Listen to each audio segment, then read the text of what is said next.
The notification sound on my phone used to be something I looked forward to. Now I can't hear it without my stomach dropping a little.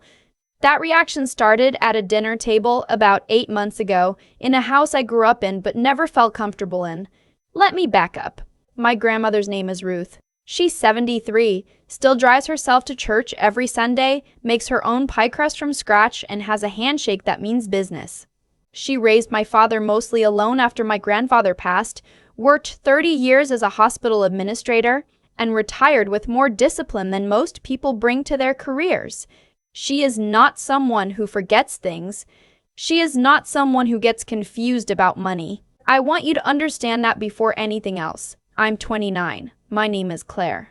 I'm a freelance medical illustrator, which means I draw anatomical diagrams, surgical procedure visuals, textbook plates, the kind of work that sounds impressive until people realize it doesn't come with a salary or benefits or a predictable month.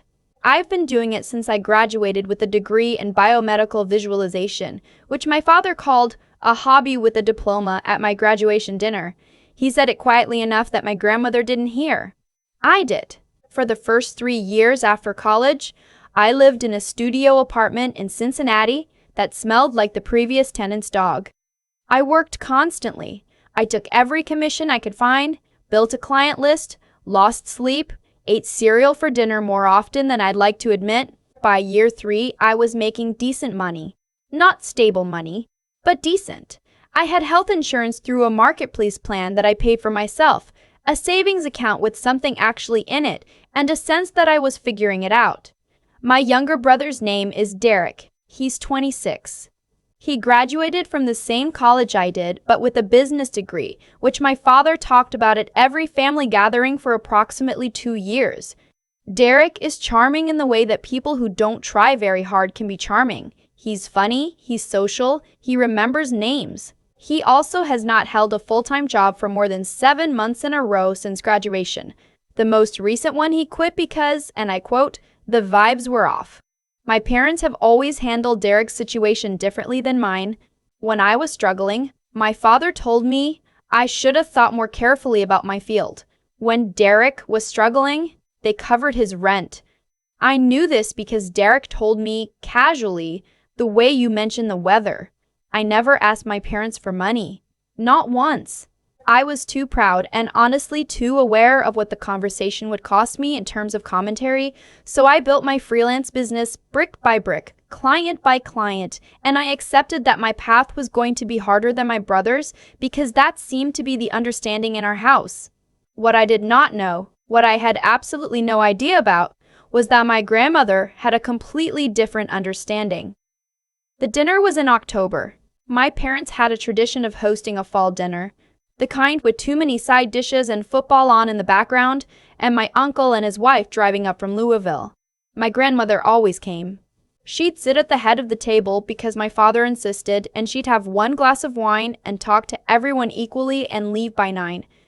That night felt normal at first. I got there a little late because I'd been finishing a commission, a surgical atlas plate with a deadline the following morning. I hadn't changed out of my work clothes, which my mother noted when she opened the door. "You could have taken 5 minutes," she said, looking at my jeans. I smiled and walked past her into the kitchen. My grandmother was already seated. She looked at me when I came in and held my gaze for just a beat longer than usual. I didn't think anything of it at the time. She hugged me and said I looked thin and asked if I was sleeping. I told her I was fine. Dinner was normal. My uncle talked about a renovation project. My father talked about his golf handicap. My mother had made her usual spread: turkey, green bean casserole, rolls, the sweet potato dish with the marshmallows on top that Derek always ate most of. Derek showed up 20 minutes into dinner, no explanation, helped himself, made everyone laugh twice, and my parents said nothing about the 20 minutes. Then, when the plates were mostly cleared and my mother had brought out coffee, my grandmother set down her cup and said in her completely even voice, "Claire, I have a question for you." The table didn't go quiet. Not yet. My uncle was still talking about something. "I've been depositing money into an account for you," she said, "every single month for 3 years. $2,000 a month. The account is in your name. I stopped. The room didn't catch up immediately. My uncle finished his sentence. Then it got quiet. I set it up when you graduated, she said. I wanted you to have a cushion while you built your business. Your father told me you had access to it. He said he was managing it on your behalf until you were more settled. I looked at my father. I want to describe his face in that moment, but honestly, it's hard. It was the face of someone doing math very fast. He reached for his wine glass. Mom, he said, this isn't the place. I'm asking Claire, my grandmother said, without raising her voice at all.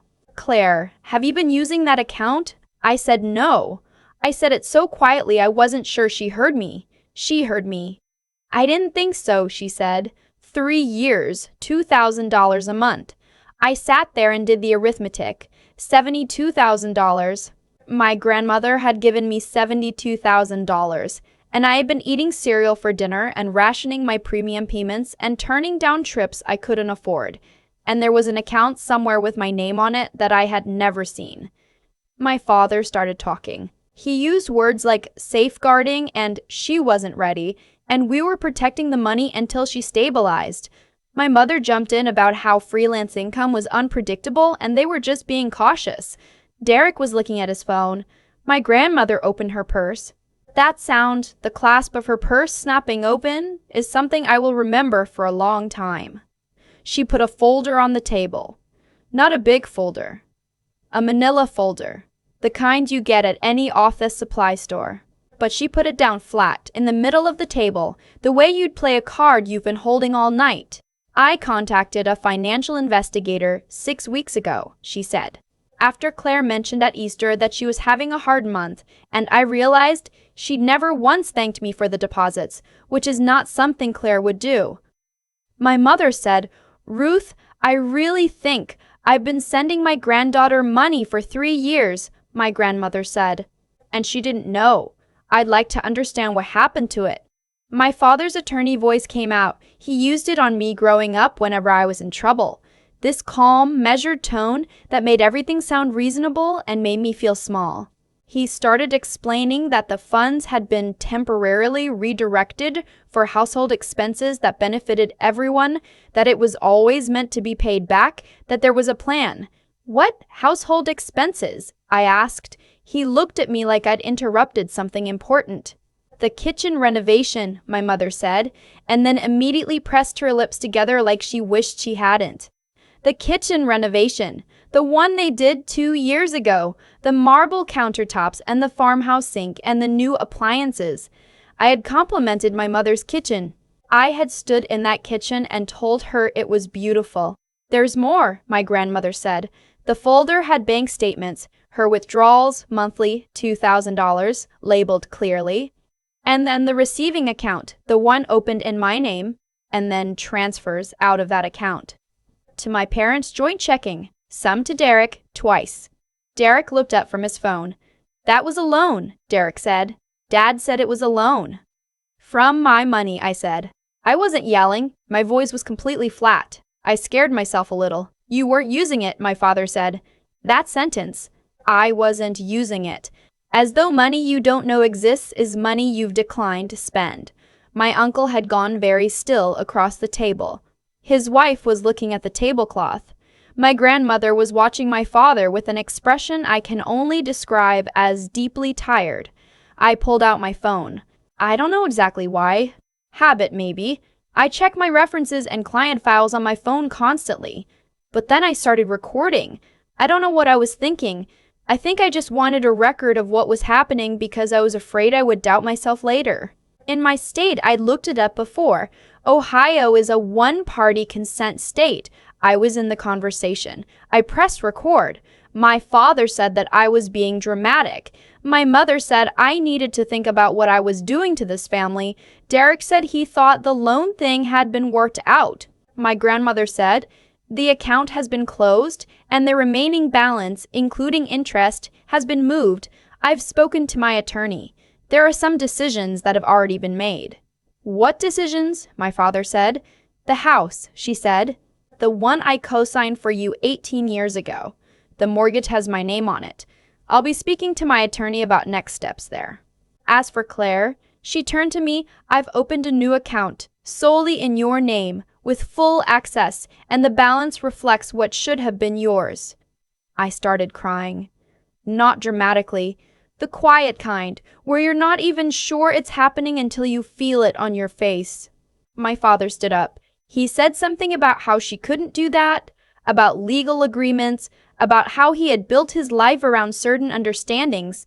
His voice got louder than I'd ever heard it at a dinner table. My grandmother did not raise her voice. She said, "Sit down, or I make the call tonight instead of Monday." He sat down.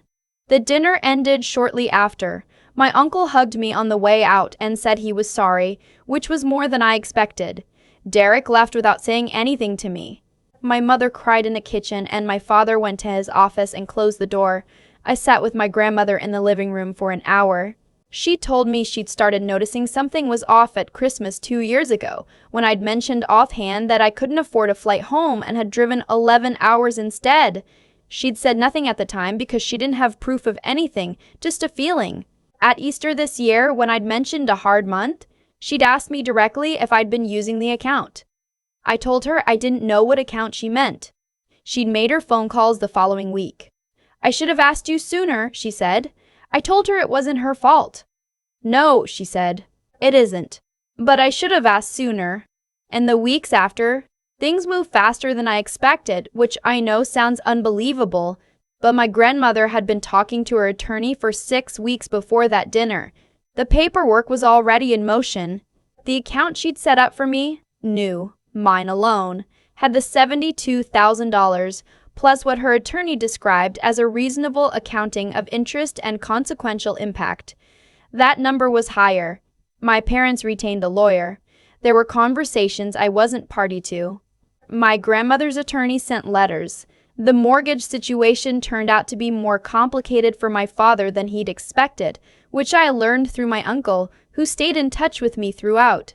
I moved out of my Cincinnati studio and rented a proper apartment, a one-bedroom with a real kitchen and laundry in the building and windows that faced east. I bought a new drawing tablet, the good one I'd been putting off for 2 years. I hired an accountant to help me set up my business finances correctly. I also got a therapist, which I want to mention because I think it matters. Not because I needed permission to feel what I felt, but because I had spent so many years in that family dynamic, believing that my instincts were wrong and my struggles were my own fault, and untangling that is work. Real work. It doesn't happen at a dinner table, even a dinner table where justice shows up in a manila folder. The recording I made that night, I never had to use it officially, but I have it. I've listened to it once. The part where my grandmother says, "I've been sending my granddaughter money for 3 years and she didn't know." I don't think I'll listen to it again. I don't need to. I know what happened. My relationship with my parents is, right now, non-existent. That's not something I say with satisfaction. I grew up wanting their approval in the specific way that kids who don't get it tend to want it. Badly, constantly, quietly.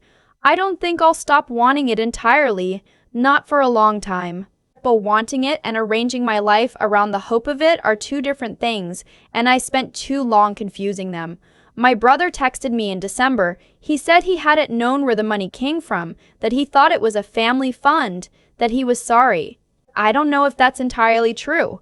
I don't know how much of it is damage control. I haven't responded yet. I'm thinking about it.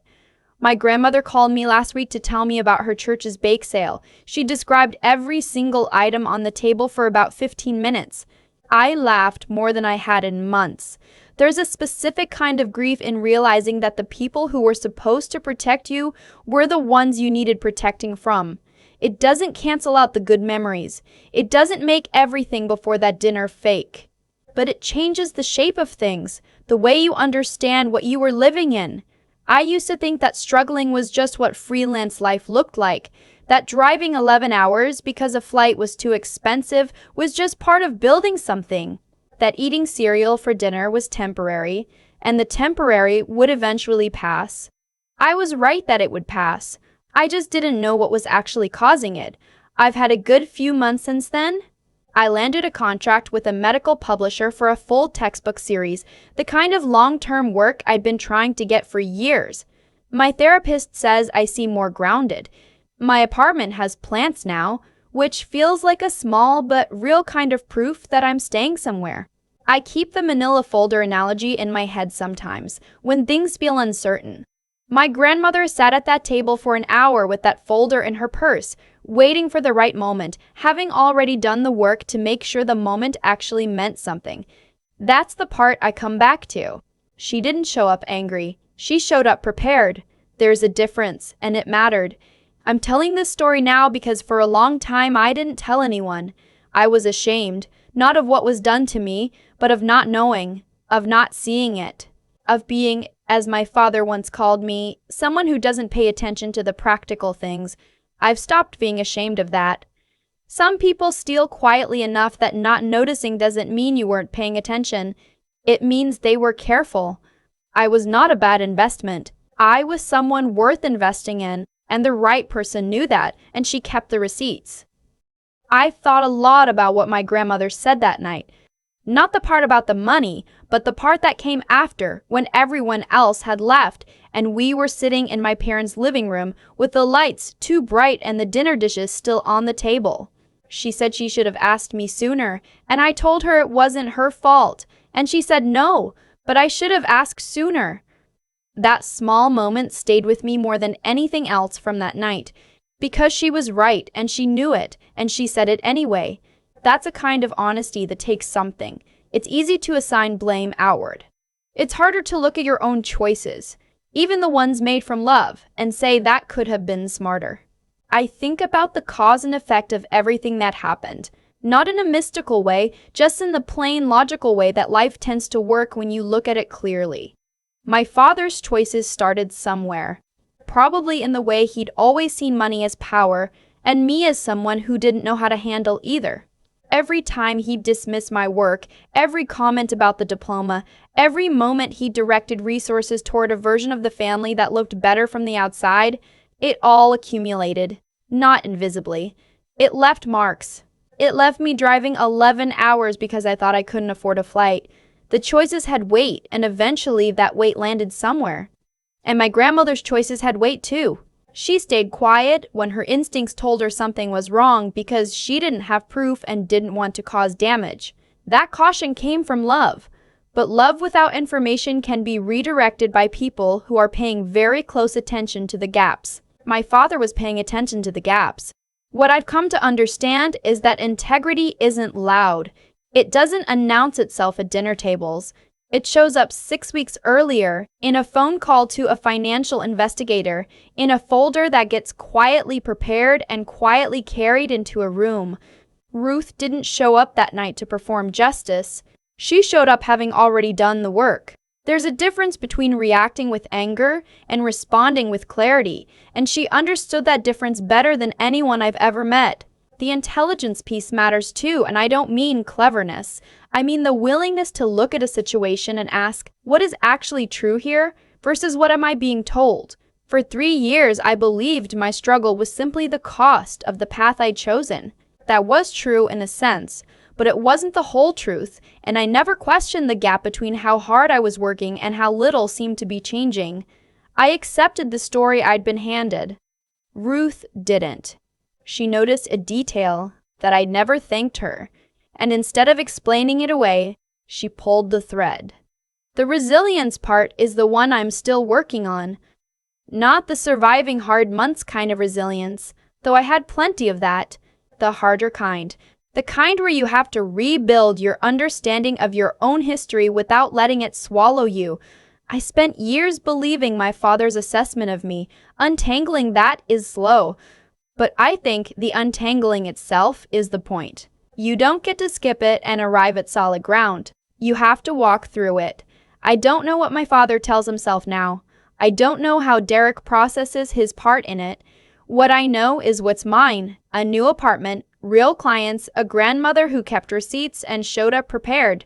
That's enough to build from. More than enough.